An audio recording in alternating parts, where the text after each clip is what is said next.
In today's video, I'm going to teach you how to effectively link a button component in your design project. Whether you're a beginner or just need a refresher, this guide will provide a clear and thorough understanding of how to connect your button to another screen, helping to enhance the user experience in your digital designs. First things first, you'll want to locate and select the button component that you're aiming to link. This button is where your action starts, and selecting it is as simple as clicking on it within your project workspace. Make sure you've chosen the correct button because this is where you'll be adding your interactive element.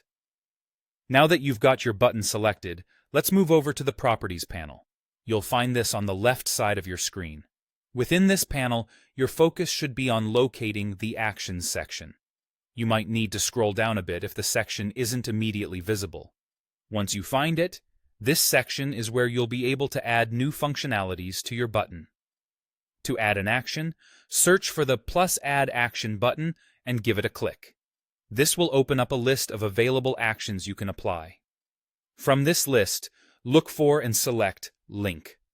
This step is crucial as it begins the process of establishing a connection between your button and the desired destination screen.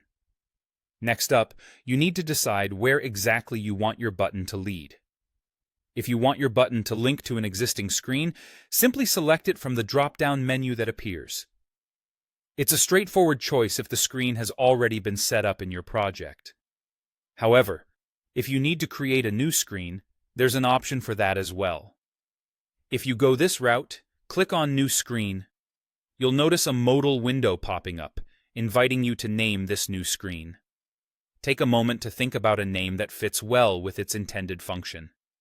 Additionally, you have the choice of selecting a template for this new screen, which can help with continuity and design cohesion.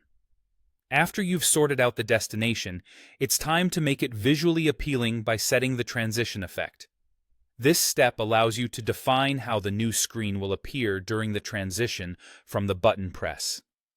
Options like push or fade can create a smooth and professional user experience, so choose the one that best matches your design goals.